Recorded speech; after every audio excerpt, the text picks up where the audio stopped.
Hi, இன்றைக்கி நம்ம உள்ளி தீயல் எப்படி பண்ணலாங்கிறது பார்க்கலாம். அதுக்கு முதல்ல வெளிச்செண்ணெயை விட்டுண்டு தனியா ஒரு 3 ஸ்பூன், கடலைப்பருப்பு 2 ஸ்பூன், பச்சரிசி கொஞ்சம், மிளகா வத்தல் இது எல்லாத்தையும் முதல்ல வறுத்துக்கலாம்.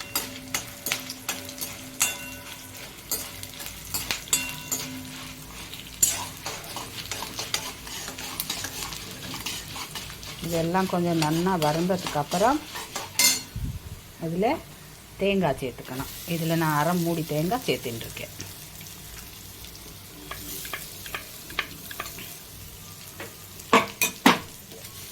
இதையும் போட்டு சவேன்னு வறுக்கணும்.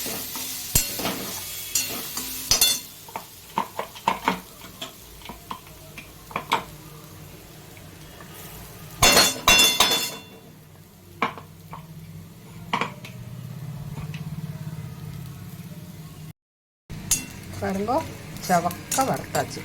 அப்புறம் இதில் கொஞ்சம் கருவேப்பிலையும் போட்டு நல்லா இலக்கி சூடானதுக்கப்புறம் அரைக்கணும். இப்போது தீயலை நம்ம குக்கரில் தான் பண்ண போகிறோம். அதுக்கு வெளிச்செண்ணெய்னா தேங்காய் எண்ணெய் விட்டு எண்ணெய் நல்லா சூடாந்து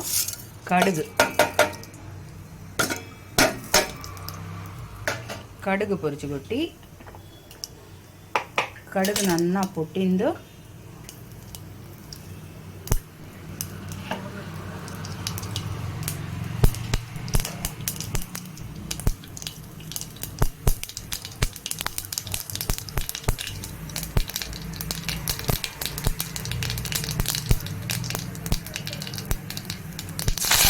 கருவேப்பிலையை போட்டு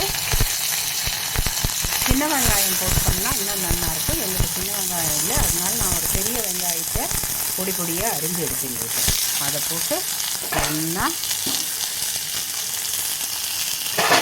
இலக்கணும்.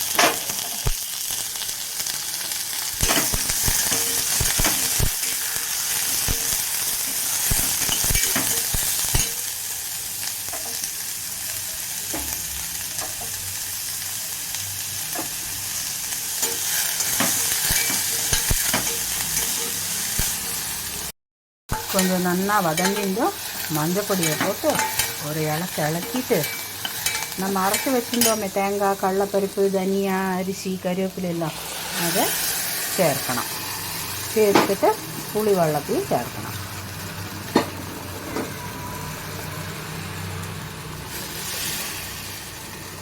சேர்த்துட்டு உப்பும் சேர்க்கணும். சேர்த்து எல்லாம் நல்லா கலக்கி கொடுக்கணும்.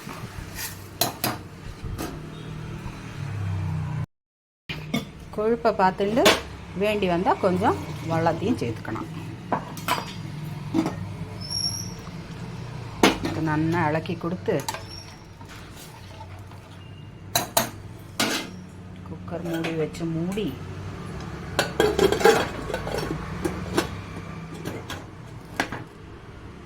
விசில போட்டு ஒரு 4 விசிலுக்கு விடணும்.